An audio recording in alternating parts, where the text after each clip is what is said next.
chamas foi lançada ao mar. Que isso? A terça parte do mar transformou-se em Gente, sangue. eu tô achando que vai dar. E caiu do céu uma grande estrela Mas ardendo. vai dar onde? Pronto, Deus já está na página ao vivo. Tá brincando? Ah, que maravilha.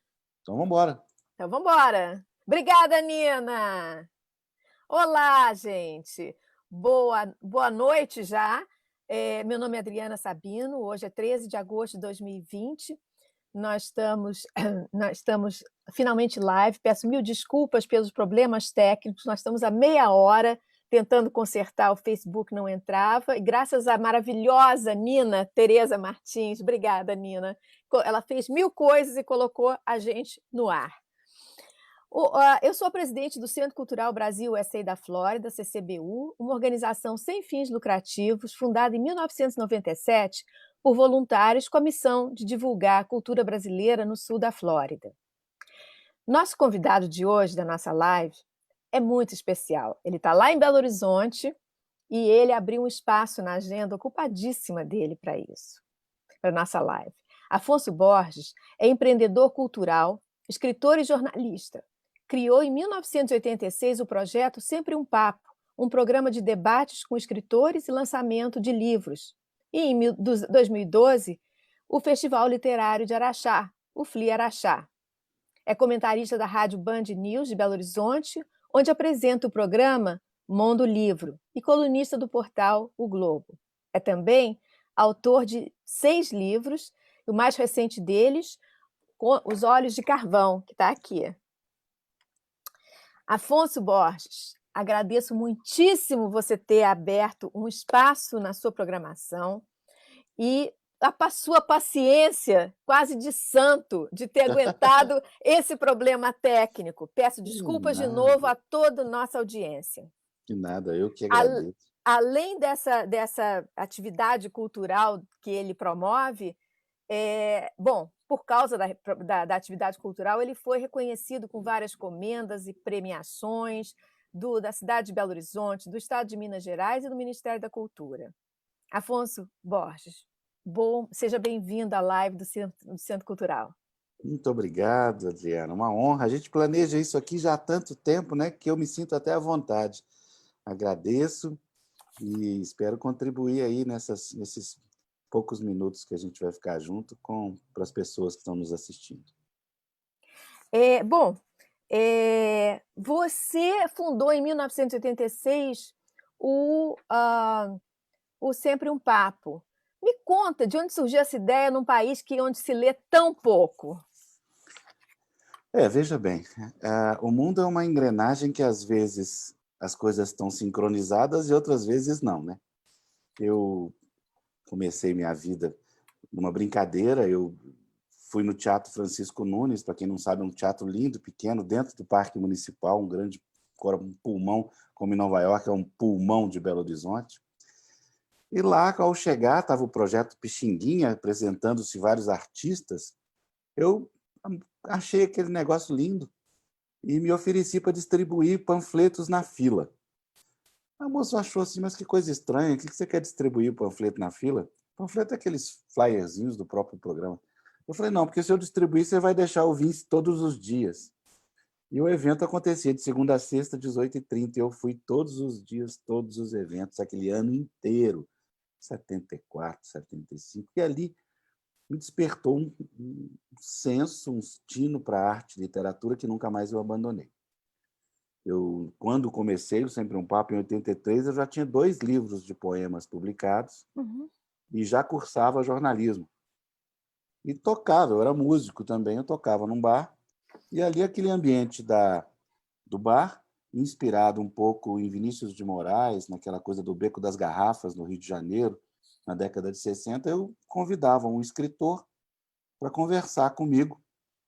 E durante a conversa, ele falava do seu livro.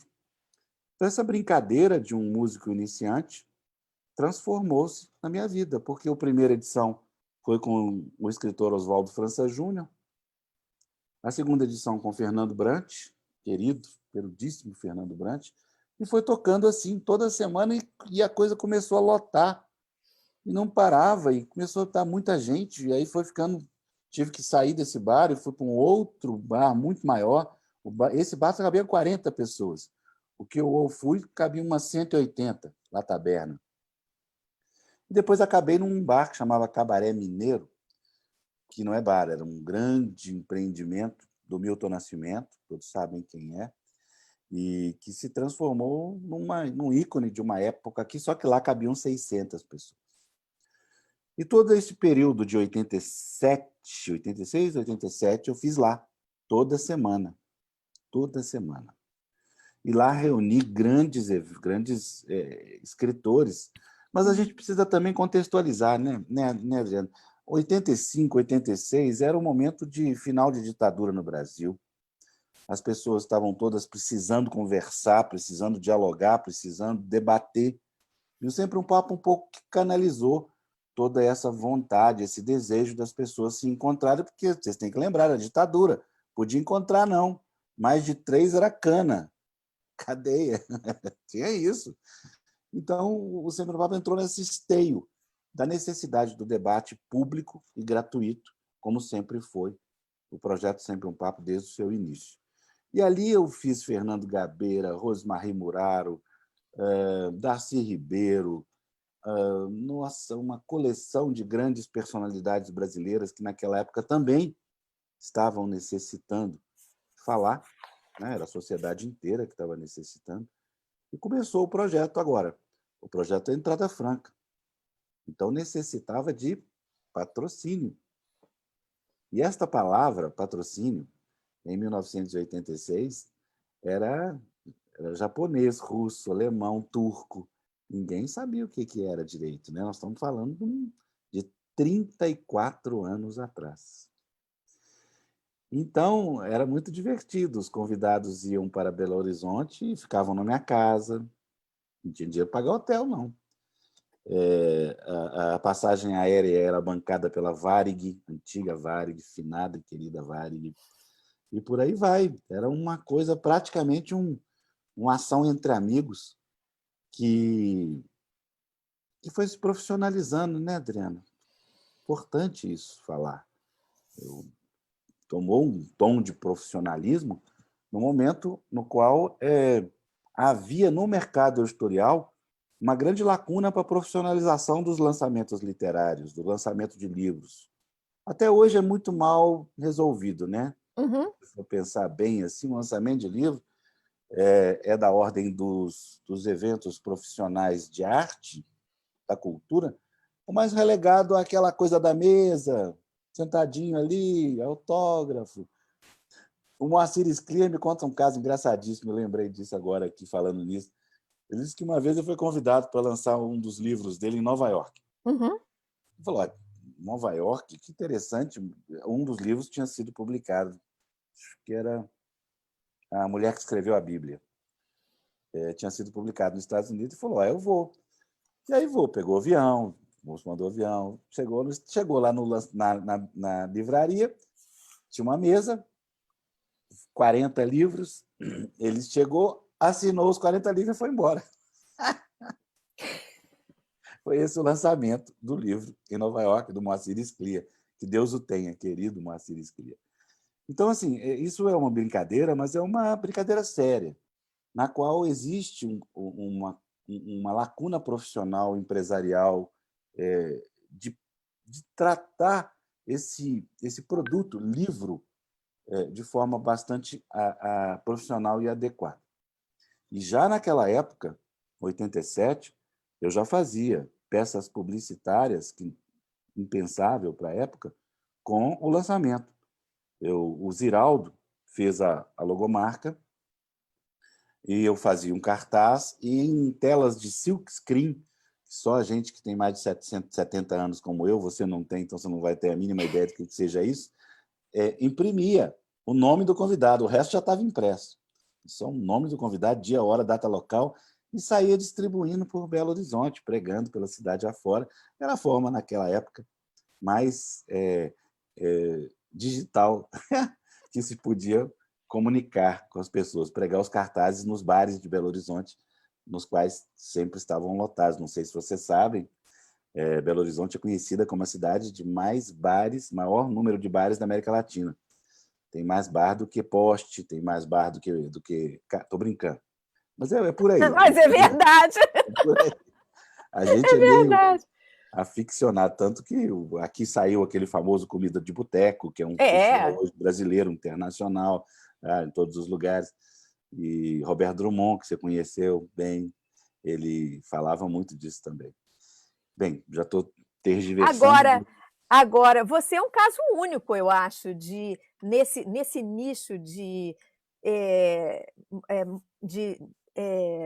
de programação literária, você é único. Você está há 34 anos ininterruptamente fazendo sempre um papo. Você fez mais de 6.000 eventos, reunindo cerca de 2 milhões de pessoas em teatros e auditórios por todo o país. E eu posso lembrar, eu não moro em Belo Horizonte desde 83, então eu perdi esse comecinho. Mas uma vez eu estive lá numas férias e a Mary Del Priore estava se apresentando no Querida, né? teatro do Museu Inimá de Paula. E eu fui lá, eu fui achando que ia ser um eventozinho com 10 pessoas, né? Quem é que vai num lançamento de livro? Quando eu entrei, o auditório, que era mais ou menos umas 400 pessoas, estava absolutamente lotado. Eu nunca tinha visto uma coisa parecida. Gente, vocês não sabem o que é sempre um papo. E É você legal também, agora também é legal referenciar as pessoas do que foi e do que é Belo Horizonte, né? Belo Horizonte é uma cidade literária, absolutamente literária. Para quem não sabe, Belo Horizonte é nova. Belo Horizonte tem 117, 118 anos. é a mesma idade de Miami. É, mas olha, Carlos Drummond de Andrade, com 17 anos, veio estudar aqui no Colégio Arnaldo. Deu um probleminha lá, que isso é fruto da biografia do Humberto Werneck, que está escrevendo, não vou falar porque vai sair na biografia, e ele teve que voltar para a cidade dele. Foi isso? Não, minto, desculpa, foi para Friburgo estudar, voltou para Itabira e depois veio estudar aqui no Colégio Arnaldo. E aqui no Colégio Arnaldo ele formou no colégio, fez o curso de farmácia, formou-se como farmacêutico, começou a trabalhar e só saiu em 1930. Em 1930 foi trabalhar com os Capanema, com Capanema no Rio de Janeiro, no Ministério. Assim como aqui também se formou em medicina João Guimarães Rosa, Pedro Nava, toda uma geração que formou-se em Belo Horizonte e saiu depois para formar a mentalidade brasileira. Fernando Muita Sabino, gente. Otto Lara Aí já é a Rezende. segunda geração de É, 45, né? incrível, realmente você Fernando, tem toda a Otto, razão. É uma Hélio. cidade literária. Acho que Então, só assim, o Sobre o Papo só podia ter nascido em Belo Horizonte mesmo. o público permanece, o público está presente, o público frequenta o projeto, mas é porque nós temos história literária. Isso é É importante isso aí. dizer. E o Fli Araxá? De onde É o saiu o Fli festival. Araxá?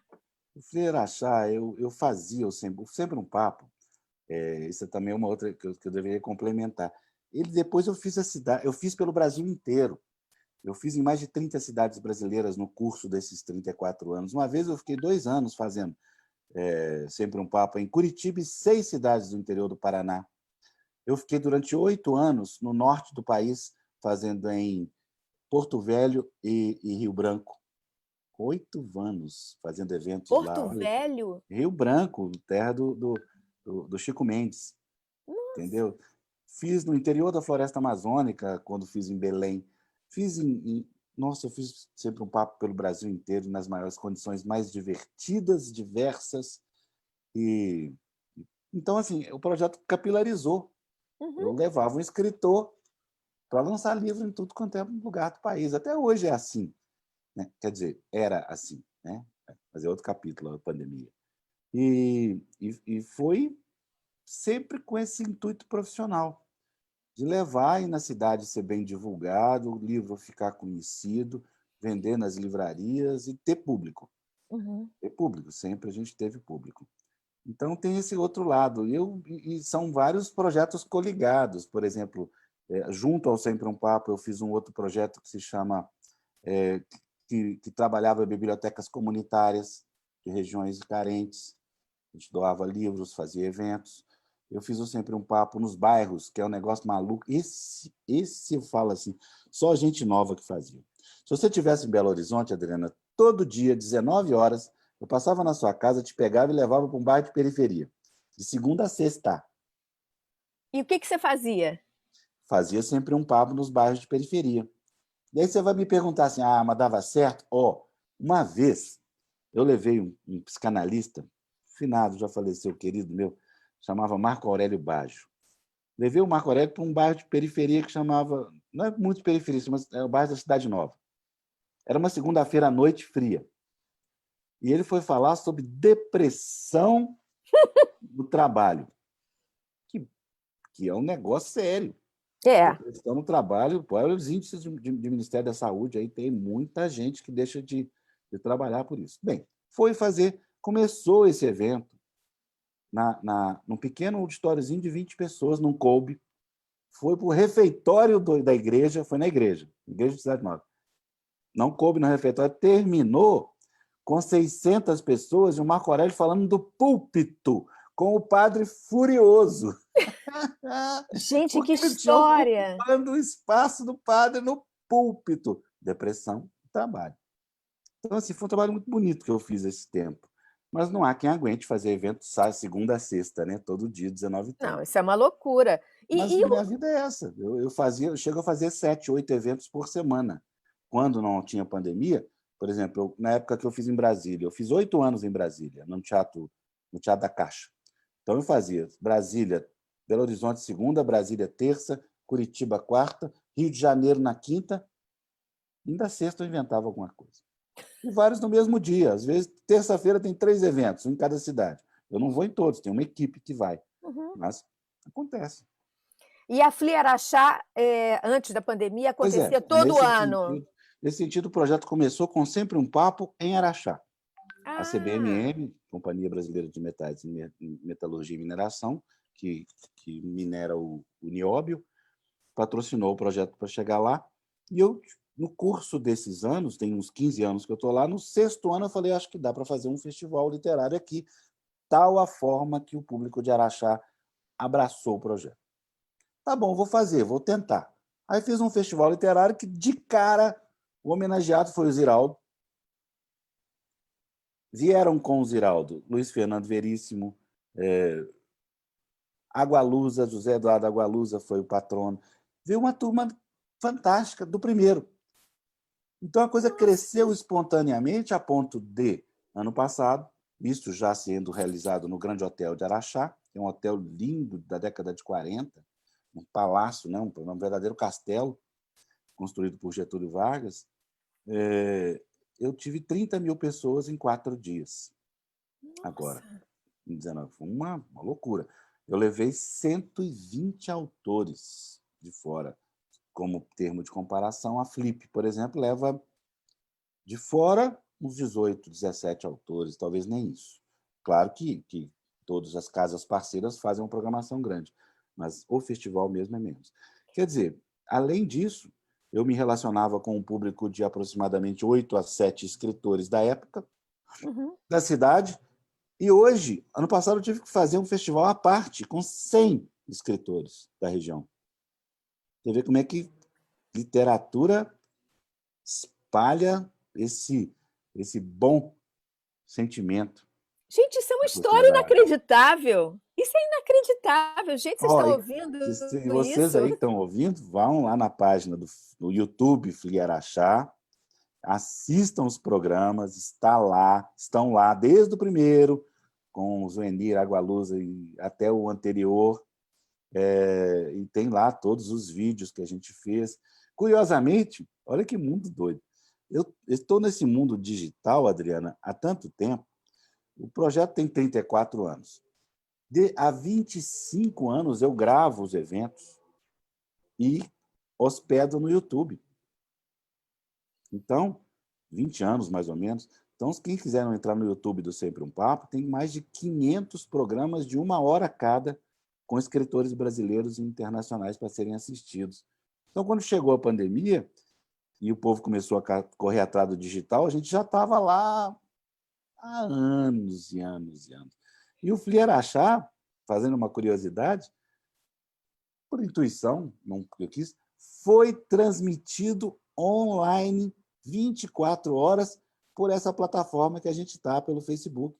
É mesmo? 24 horas. E, inclusive, você vai me perguntar assim, deve ser mentiroso, 24 horas. De madrugada, a gente colocava os vídeos do Sempre um Papo lá e do Flieraxá lá, para ocupar o espaço, ocupar o buraco, entendeu? Que coisa notável, E aí isso notável. ficou comum. Todas as edições do Flieraxá, nós estamos... Esse ano vai acontecer, viu? Vai acontecer. Como vai acontecer? Essa é outra história.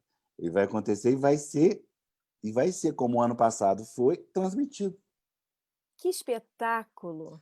Bem, esse ano é o seguinte, esse mundo digital nos lançou a modos e modelos e estruturas e pensamentos e estratégias Novas. impensadas.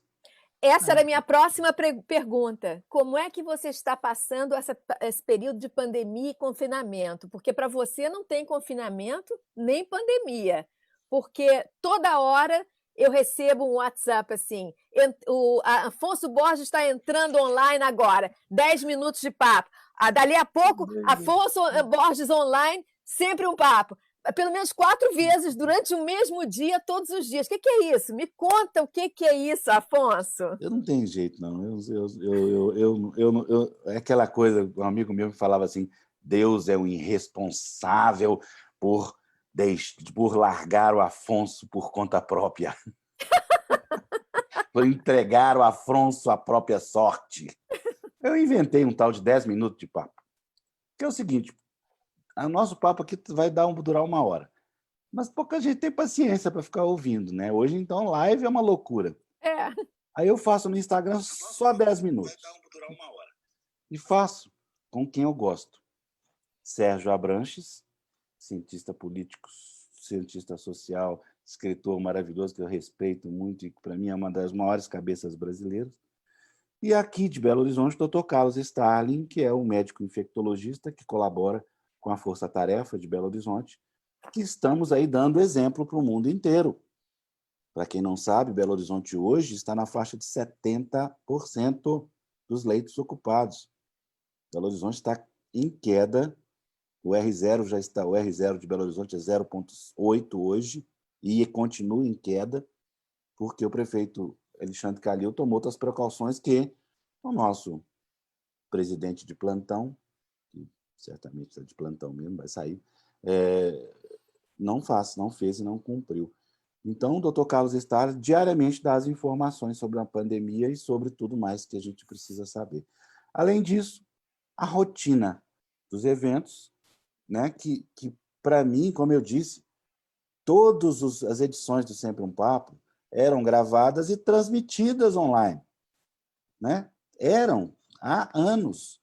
Então, mudou pouco o meu movimento de trabalho. Eu as mantive num hotel, eu não faço em casa, um hotel com uma estrutura de estúdio, com profissionais trabalhando, inclusive como uma forma de remunerá-los, que esse é o momento da gente pensar nisso. Os escritores que participam do projeto recebem honorários, mesmo sendo entrada franca, que é uma forma também de pensar nesse momento de forma mais solidária. E eu acho, Adriana, que assim, eu tenho visto muitas lives. E a do Sempre um Papo tem uma diferença. Você sabe qual é? É o afeto. Afeto. Isso só a gente tem. Você sabe por quê? Porque eu estou há 34 anos no trabalho. Os escritores são, além de tudo, meus amigos. O Zueni Ventura é minha família. Sabe? Humberto Werneck, Rui Castro, Fernando Moraes, tudo gente muito próxima. Muito próxima. Então, assim, eu sei fazer nesse ambiente digital coisas que outros não sabem, que é estabelecer uma relação de afeto perante esse olho de vidro. Nossa vida de vidro hoje, né? Meu óculos, o seu computador, o celular que a gente mexe, é tudo de vidro. Então, se a gente não conseguir estabelecer, através desse plano digital, eletrônico, algum afeto, as coisas vão mal. Então, Então, É esse o é o que eu seu tenho, segredo. é o que eu tenho a oferecer. É uma relação mais próxima, uma relação de afeto, uma relação na qual o convidado consegue se sentir à vontade bastante para expressar o que ele está sentindo. E é por isso que eu faço a pergunta no início do Sempre um Papo, sempre. Eu sempre peço, como você está se sentindo e como você está sentindo o mundo? Porque as pessoas estão precisando falar, precisando conversar. Então, eu posso usar a sua pergunta para você? Pode. Oi, agora pegou. Ai, O que foi? não, eu não esperava me responder a minha própria pergunta aqui, deixa eu pensar. Ó, eu estou me sentindo, por um lado, estimulado. Eu acho que os desafios estão todos postos aí e a gente tem que enfrentar. Por outro, temeroso, preocupado, ansioso, não só com a pandemia, mas com a governança desse país. Esse país vive situações próximas dos piores momentos que vivemos na ditadura, por causa dessa governança irresponsável, essa governança desconectada da realidade. Todos estão aí, sabem dos noticiários, não preciso dar detalhes. E participando ativamente de tudo que for conectado à palavra solidariedade. Uhum. Grupos de WhatsApp, formas de colaborar com os meus pares que estão precisando, ou os outros pares de outras áreas também. Todas as iniciativas que são focadas no social e na solidariedade, eu estou junto e estou ajudando. As minhas redes sociais são muito fortes e eu posso colaborar com elas e as ofereço sempre que possível, Uhum. porque essa é a palavra-chave. A palavra-chave da pandemia é empatia, é solidariedade, é olhar para o outro e até mesmo a questão financeira. Como conseguir colaborar? Quantas Exato. campanhas a gente já fez e está participando? E essa é uma palavra, olha, eu vou dizer mais, Adriano, não sou eu sozinho que está pensando nisso. Você está pensando. Tiago Lacerda está pensando. Antônio Fagundes está pensando. Todos que nos circundam estão Uhum. com esse pensamento solidário, menos É, o governo brasileiro. é isso aí. E quais são os grandes desafios que você vê depois da pandemia? Porque um dia a gente vai sair disso, né? Quando tiver uma vacina. E o que que você vê? No que a gente vai mudar e o que você vê para depois da pandemia? Pois é, eu não estou otimista nesse plano de achar que a vacina vai se resolver. A vacina não vai fazer a normalidade voltar. Nós temos que colocar na cabeça, primeiro, que nós vamos viver uma realidade muito difícil nos próximos 2 a 3 anos. Uhum. Isso começa por aí. Segundo, vacina não resolveu. A vacina não resolveu a hepatite C. A vacina não resolveu a paralisia infantil. A vacina erradicou a varíola. Tudo bem, mas todas as outras doenças estão aí com vacina, tá?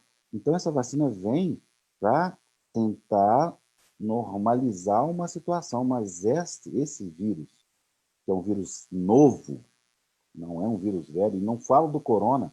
Corona é velho, corona vem sendo estudado desde a década de 60. Esse SARS, que atinge os humanos, é novo. Uma Uhum. pesquisa de vírus demora. Então, eu acredito que o primeiro passo é fazer, e é um passo de governo, infelizmente não é um passo de sociedade civil, é fazer com que as pessoas tenham segurança nos seus trabalhos, segurança no ambiente profissional e a cultura, no seu âmbito geral, vai ter a mais difícil das tarefas. Sabe por quê, Adriano? Porque só a cultura une. Só a cultura coloca pessoas uma do lado das outras, sentadas, assistindo um espetáculo, uma dança, um debate, um bem, uma coisa que vai lhe fazer bem para a Uhum. alma e para a sua formação. Não é, não é outra área do conhecimento, nem na outra área da humanidade que vai trazer de volta as pessoas a se tocarem, a se encontrarem novamente. Essa é a nossa grande e mais difícil tarefa. No mais, eu procuro fazer sinergias entre as áreas, entre todas as plataformas. O projeto Sempre um Papo está sendo transmitido por diversas plataformas pelo mundo afora, não só Brasil, festivais literários, páginas literárias. Eu tenho procurado muito esse tipo de comunicação em sinergia para que mais pessoas desfrutem desse produto que a gente oferece, que é a palavra de um escritor, que é a palavra de uma escritora. Quanto mais gente assistir isso, acho que melhor as pessoas vão se sentir.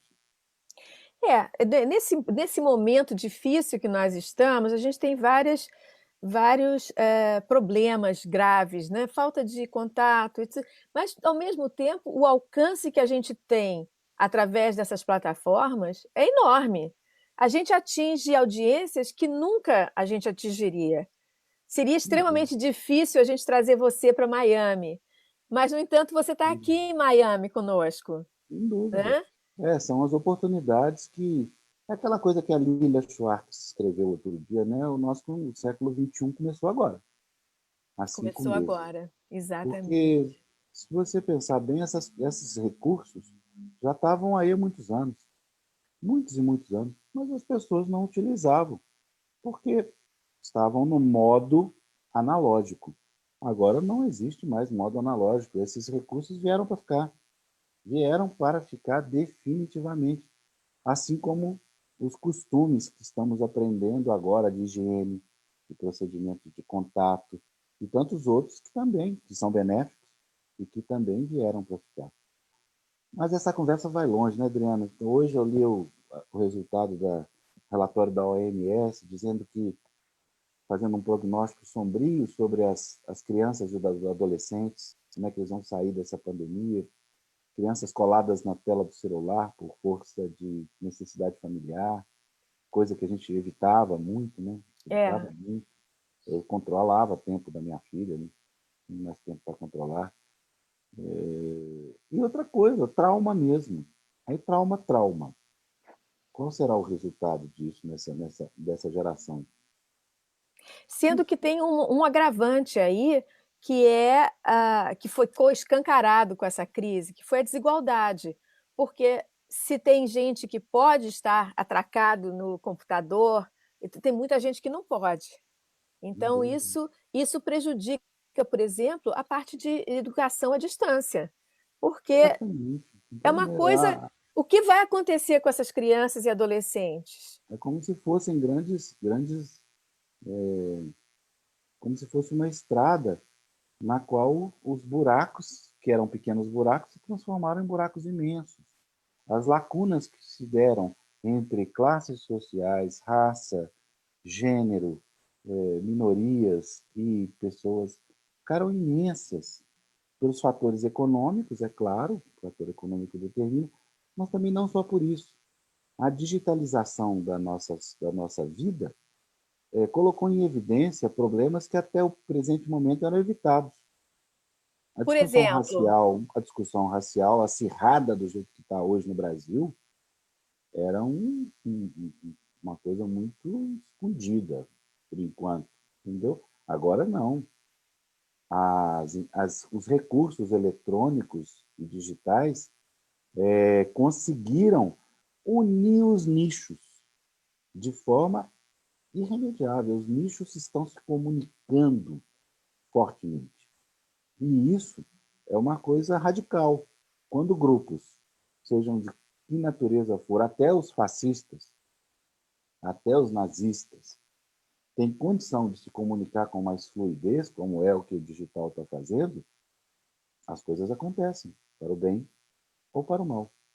E nós, com esse tempo prolongado de confinamento, de pandemia, simplesmente não sabemos o que pode acontecer. Ninguém sabe o que pode acontecer. Adriana, se alguém virar para você e falar, eu sei o que vai acontecer isso, ou esses profetas do caos e da mentira fazerem previsões, não acredita, ninguém sabe o que vai acontecer. Lamentavelmente, ninguém sabe. É. Você, no começo da nossa conversa, você contou que você levava o Sempre um Papo para as periferias. Houve algum resultado, assim, nasceu algum escritor, os jovens se interessaram por literatura e passaram a escrever? Você descobriu algum autor? Houve alguma coisa parecida? Muita coisa, muita. Adriana, a gente não faz ideia da força da palavra. A gente não tem previsão. Eu tenho, assim, todos os dias eu me surpreendo. Um dia eu fui no lançamento, fiz o lançamento, isso há uns anos atrás, do Bartolomeu Campos Queiroz, e aí chegou uma senhora no livro, no lançamento, falou: "Ó, eu estou aqui para apresentar o meu marido e meus 2 filhos para você". Eu falei: "Ah, muito prazer, muito obrigado". Por quê? Porque eu fui, em 1986, no lançamento do livro do Zueni Ventura, 1900, o ano que não terminou, 1988, o ano que não terminou, e ali o Zueni falou uma coisa e foi uma palavra, foi uma fala, foi um toque. Eu era professora, eu saí dali, estudei, fiz pós-graduação, hoje eu sou titular da UFMG, e tá, conheci meu marido, meus 2 filhos, e foi naquele dia que eu decidi. Que E coisa! isso se transporta também para escritores que falam. Eu recebo relatos comoventes, é muito legal. Quando se está 34 anos nessa praia, é muita coisa, né, Adriano? Você imagina quantas É muita pessoas já coisa. assistiram debates, já foram lá assistir tanta gente boa para falar nas situações mais adversas, com chuva, sem chuva, pegar ônibus, horas no ônibus para chegar lá, ou vai de táxi, ou chega no lugar, pode ser no Sesc São Paulo, que eu estou há 15 anos, pode ser numa cidadezinha pequena do interior de Minas Gerais, onde eu também faço muitos eventos, pode ser lá no Acre, onde tiver um escritor para falar alguma coisa, ele deixa ali uma semente associada à criação e à literatura que é permanente. Fica, desenvolve, cresce e dá frutos. Eu não tenho exemplo, eu tenho provas, eu tenho pessoas que são prova dessa boa semente. Isso é emocionante, é emocionante. Você tem que escrever um livro sobre isso. Você vai escrever um livro sobre isso, não vai? Eu vou, mas eu fico com medo de ficar fazendo cabotinagem. Ah, que isso! Sou lá, Agora, essa forma de tocar as pessoas que você tocou através do Sempre um Papo, através dos seus eventos, você vê possibilidade de tocar através dessa plataforma que nós estamos usando? boa pergunta. Você não quer respondê-la para mim, não? Não, essa é sua. Eu não Você sei, eu fiz ontem uma live com a Sueli Machado, diretora do grupo de dança Primeiro Ato, e a bailarina Marcela Rosa. A Sueli falou tanta coisa boa, tanta coisa importante sobre educação, educação na dança, mas educação também para o ser humano. E depois a Marcela fez uma performance de 4 minutos, 5 minutos, associada ao livro, mas eu caí no choro. É difícil. essa Caí na live tá essa plataforma. live tá na Tá. plataforma? Sueli Machado e a Marcela Rosa. É difícil, a gente está.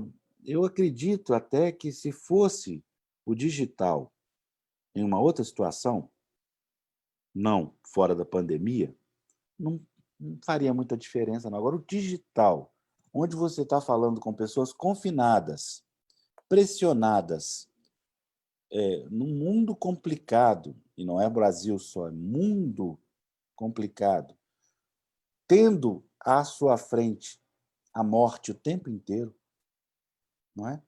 Essa é a grande realidade. Todos os dias eu perco conhecidos, amigos, ou pelo menos pessoas públicas que a gente admira, Uhum. que está indo embora. Todos os dias eu tive, eu e todo mundo. Bom, no Brasil, hoje, nós temos 104, indo para 105 mil mortos.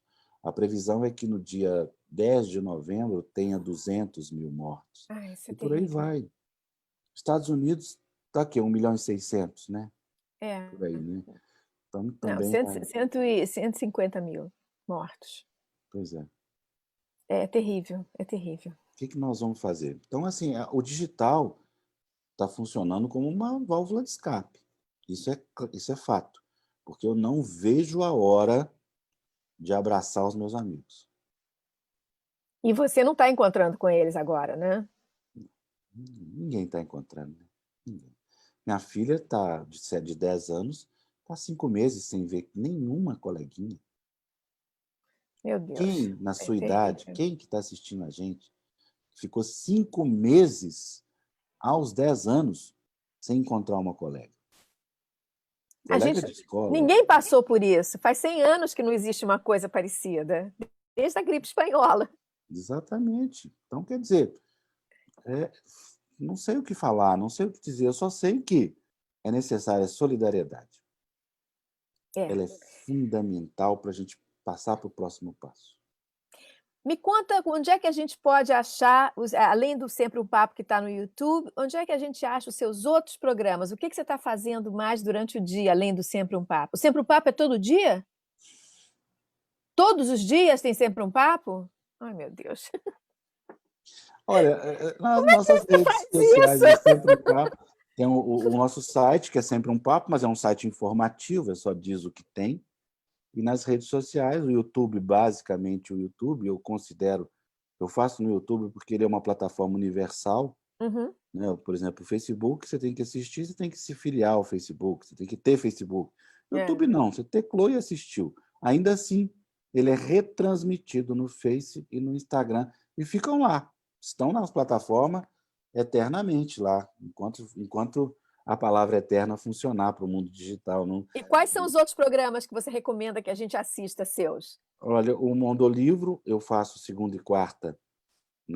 Eu mudei, não estou na CBN, mas eu estou na Band News agora, na Band.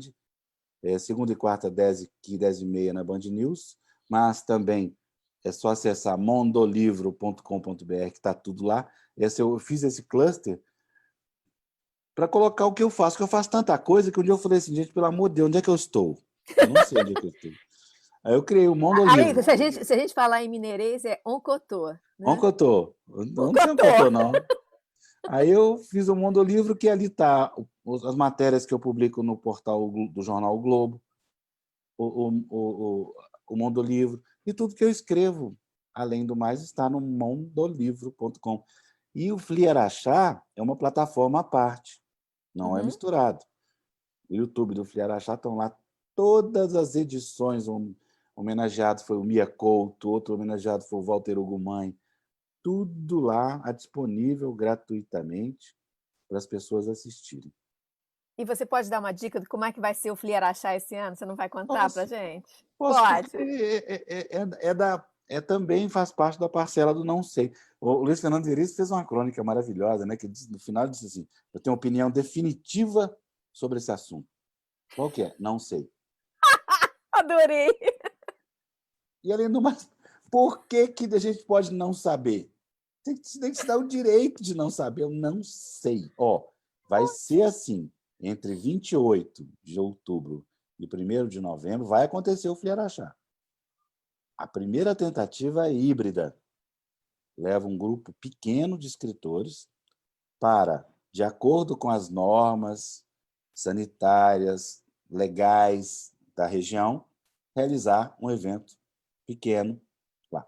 Beleza? Beleza. Tudo transmitido via internet. Agora, a segunda hipótese, caso não seja possível, né, caso as autoridades e tudo não seja, vai acontecer de lá, porque o digital faz a gente perder a geolocalização. É verdade. Você está aí, mas quem garante que você está aí, Adriana Sabino? É, Você pode estar no Alasca, é verdade. tomando um solzinho de frio lá, É. né? Ah, não, você está em Miami, eu sei, mas nada indica que você está em Miami. Então, a geolocalização foi perdida. Por isso que eu vou fazer no Grande Hotel, vou mostrar o Grande Hotel, entendeu? E de lá vou pilotar lives com o mundo inteiro. Que Agora, como bárbaro. será? Olha, o tema já está definido desde o começo do ano. Qual é? 2 patronos, João Cabral e Clarice Lispector, que fazem completam 100 anos de nascimento agora. Puxa, é pesada, hein? Vai ser... E os 2 autores homenageados, Agualusa e Conceição Evaristo. Este é o pilar do projeto.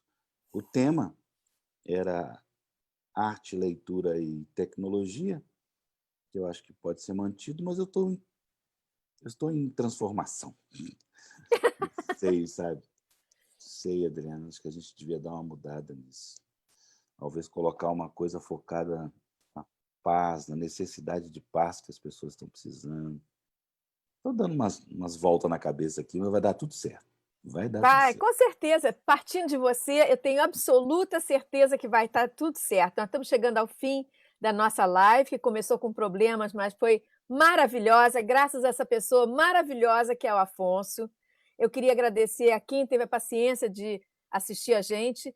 A live vai ficar no Facebook para todo mundo que quiser acessar. Então, eu convido vocês a assistir. Convido vocês a terça-feira que vem, no dia 18, a estar conosco numa live, que eu espero que não dê problema, com a Mary Del Priori, que Mary, maravilhosa! Que vai falar sobre o corpo da mulher brasileira, a evolução através dos tempos, do corpo, do físico e do espírito. Então, a Mary é maravilhosa. Então, vai ser na terça-feira, no Facebook do Centro, às 6h. Por favor, cruzem os dedos para dar tudo certo. Pergunta para ela sobre as cartas de Dom Pedro e Domitila. Tem cada coisa sensacional que esses dois falavam. Ele escrevia para ela assim, Demonão, 8 meses antes. Ele era o demonão. Ele era o demonão. 8 meses antes de chegar no Brasil, a Domitila estava aqui, ele escrevia para ela: meu amor, eu vou chegar 8 meses de navio. Eu vou chegar daqui 8 meses. Por favor, não se lave. Bom, então olha como é que mudou. Olha como é que mudou. O assunto é corpo da mulher. Esse é um grande gancho. Como as referências foram se transformando. É legal, eu vou assistir. Vou fazer pergunta besta para ela também. Então, nós vamos estar aqui terça-feira. Agradeço muitíssimo, Afonso, a sua presença iluminada, a sua paciência de santo de aguentar o problema técnico. E eu queria passar para você para uma mensagem final de despedida. Olha, gente, a única saída é o afeto e a solidariedade. Não participem de ações públicas, privadas, moções ou qualquer coisa que não tenha como norte ajudar o mais necessitado. Se os países do mundo tivessem como norte, como clareza, a importância de se desviar os recursos dos ricos para salvar os pobres nesse momento, o mundo estava perfeitamente andando bem neste trágico momento que todos nós atravessamos. Então, minha palavra final é essa: solidariedade, afeto, atenção ao outro, não só o outro próximo. A gente tem muita atenção para o outro próximo. Ao outro longe é importante. É verdade. Então, com essa mensagem importante de empatia e de respeito por todo mundo que perdeu entes queridos, familiares e amigos, e a gente se despede. O CCBU, o Centro Cultural Brasil USA da Flórida, agradece a presença e agradece mais uma vez ao Afonso. Tchau, Afonso. Eu espero que da próxima vez eu esteja geograficamente aí com você. Olha, se você tiver alguma ideia de sinergia em Miami, estamos aqui. Me aguarde. Me aguarde. Um abraço e um beijo. Obrigada. Tchau, tchau. Tchau.